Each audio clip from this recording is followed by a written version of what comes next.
Hey, this is T with the Ordinary Sports Show. Coming to you today with a special guest. I have Rio. What's up? One of our great Buckeyes when we both were in undergrad together. Fraternity brother as well. Very talented individual. He's actually a music artist as well. Um, we might get into that in another time for sure. Or we may do it today because I always love to put out my people, put them on a platform, and when they do great, I do great. So it's one and the same. But we wanted to come and talk about some hot topics right now in sports. One of the biggest things for me, and I wanted some commentary from the one of the experts, one of the Buckeyes, is what do we think about the playoff coming up? Well, first of all, T, thank you for having me, bro. I appreciate you, Absolutely. man. Absolutely. I love what you're doing with the Ordinary Sports Show. So, I don't know, man. I don't know if we're very hopeful for this playoffs. I'll be honest, as a Buckeye, if we don't win in Michigan, everything else kind of just seems like, hey, it just happens. I mean, but I do feel like if Ryan Day needs to win the championship to keep his job. He's on a hot seat right now, man. And unfortunately, for the rest of us, we are just sitting here not determining whether or not we're going to win or not. We're having more conversations whether or not Ryan Day is going to stay or not. Great point. Yeah. We really are. Yeah. I mean, that's so honestly, that is the scary thing about this. Mm-hmm. Buckeye Nation is not talking about Tennessee. No. We're talking about if Ryan Day loses the game, he's fired.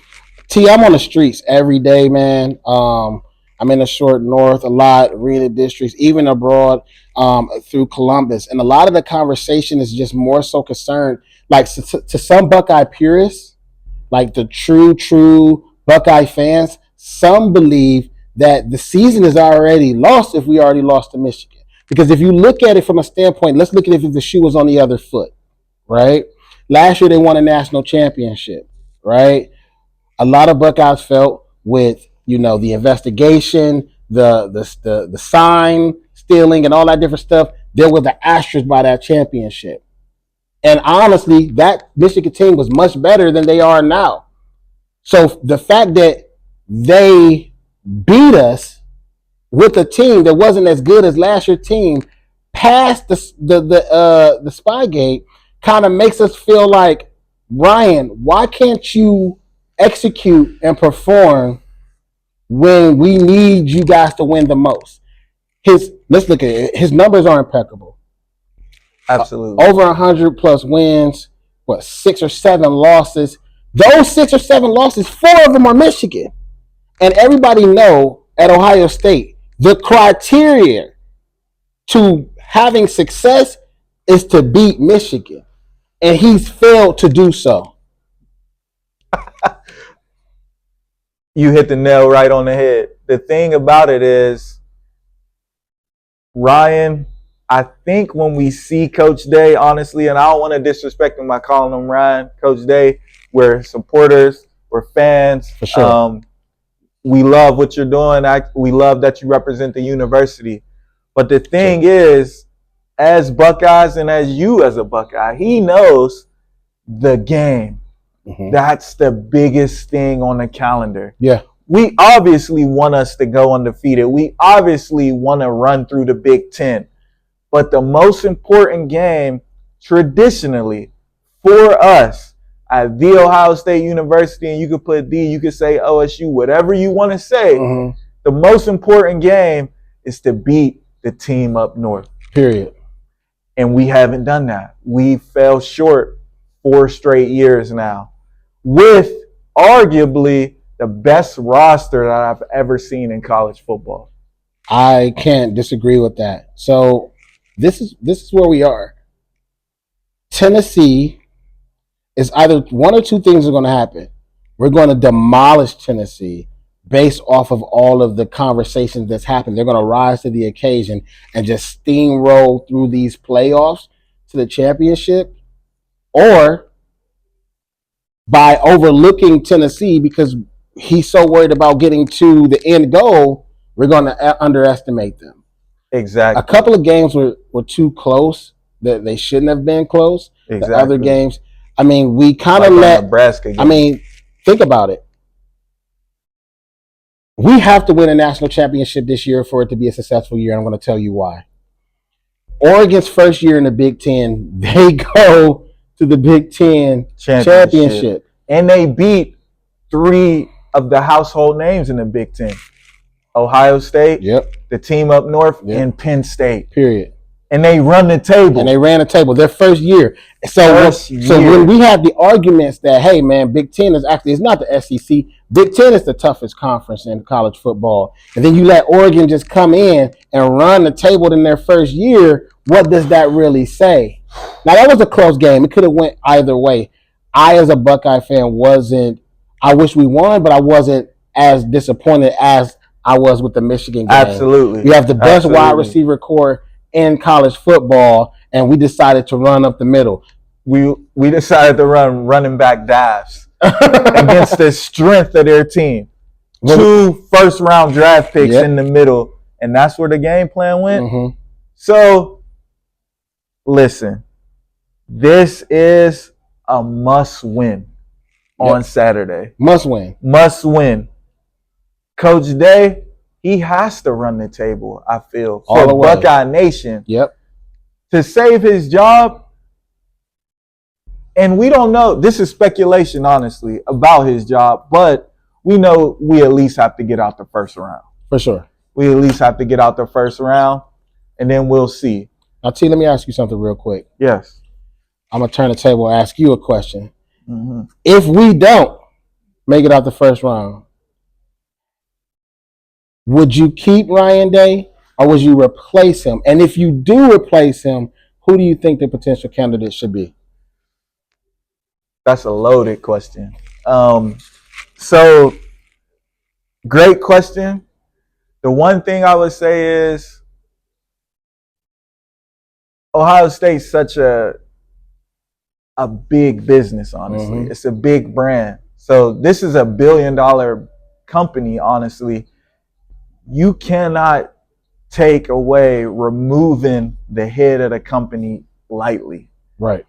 That's a big decision. That is. If you don't have candidates lined up to replace the head of that company, I'm not sure you make the decision right now.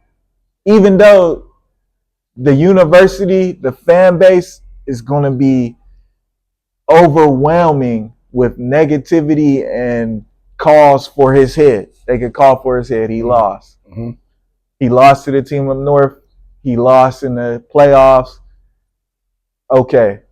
I feel that as a Buckeye personally, get rid of him. Mm-hmm. As a AD or administrator of the university and of the sports, the athletic department, no. I think you would give this individual a year, one more year, because it is a 12 seed playoff. It's not 4 anymore, it's 12. And it should expand in the next year to year after next to 16. Okay. So the Buckeyes going to be in that conversation mm-hmm. for many years to come. Right. But the expectation, he's not living up to it. We know. You're not beating the team up north. You haven't won a national title. You've went to the playoffs and you have lost. You even went to the national title and have lost. Mm-hmm. So you're not holding up the tradition or what we feel that the criteria for the tradition should be, which is a national title. So one more year, then no questions asked. If you lose to the team up north, you're out that same week, that next day. But give them one more year because of the magnitude of the position. And you can start to have your fillers of who you want to replace. And you can start to have that conversation now. It's strategy. It's chess, not checkers. Yeah. I mean, I respect everything that you're saying, and I understand because it's a business. I'm going to speak from another business perspective. Do you want your coach that whole next year feeling like if I don't win, I'm going to lose? That's true, because he's tight. Yeah. When Michigan week comes, if you really look and put on your social IQ cap, right? Ryan Day, Coach Day, gets tight when he's talking about Michigan. His voice changes. Anxiety. His mannerism change. He kind of gets somewhat more militant. So you think it's more mental? I definitely think it's mental. It's mental with Coach Day. If that's the case, I think he should go. I'm just gonna because you want to know what? Disagree. I think the fans are already giving it the okay for Ohio State to make that decision. Once we start talking about it, it's an easier transition to make it clear. Like if he disappoints them again, that it's an easier treadway. So I know names like Mike Variable have came up. I know names like Hotline has came absolutely. up, and different things of that nature.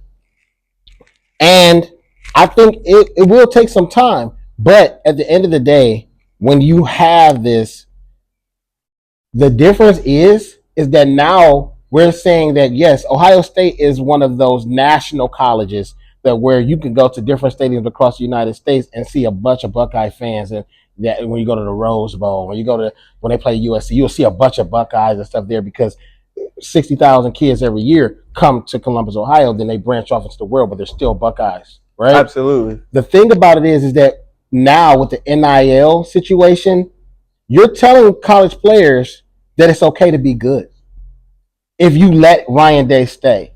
And not great. I'm picking up what you putting down. All these hundreds of wins that he have, do not. It's one win against a team up north is worth 50 of those wins. Absolutely. That he have against a bunch of schools that he's supposed to beat anyway. Absolutely. It's championship or bust. At least Big Ten championship or bust. And he's failed to do that for 4 or 5 years. So I cannot argue that. Personally, that's definitely what I'm thinking. Yeah. And to answer the second half of the question, even if I attempted to answer the first part, the second half, I would say if I had a replacement right now, my replacement would be Brian Hartline. I agree. And here's the reason. We need to give the reins to a Buckeye. He already proved himself as a great recruiter. We either have the best wide receiver room or one of the best wide receiver rooms in the country for the last 3-4 years. Easy. And he's responsible for that. Also, he's young and he had success on the college level and in the pro level. Yeah. So this is a new day and age. I'm sorry. This is a new day and age, not only with NIL, with the playoffs, with the world, with society. Kids are different. He's the closest to those kids. So he could bring in a team that relates. Matter of fact, let me reverse it. He relates to that team and those kids and those athletes. Player coach. Exactly. He has that energy. He does. And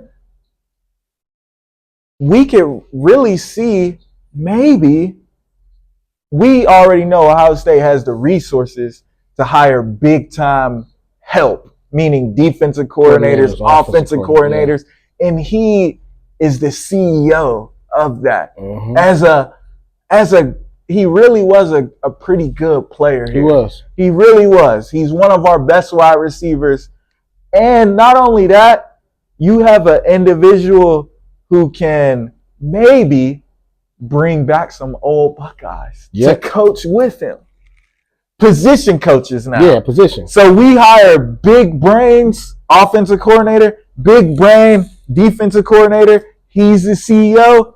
How about Braxton Miller as the quarterback coach? How about Maurice Claret as the running backs coach? Mm. How great would that be? That'd be great. So It'll revitalize a lot of energy. that's fantasy, but how I like does the way that you sound? thinking. I like the way you thinking, man. Thank you, sir. Thank you. I mean, we see Dion doing that. Coach Prime. He's bringing He's done that. NFL players. He's bringing people He's that done are part that. of that community that can We're help seeing it work. We're revitalize seeing it those locker work. rooms. And where else could it work the best with the bigger resources at Ohio State? Yeah. Why not? If they let them Let them cook. Yeah, let them cook. Yeah. Let them cook. But let us know what you think about that in the comments. Like I said, this is T, the Ordinary Sports Show. Special guest Rio. What y'all think?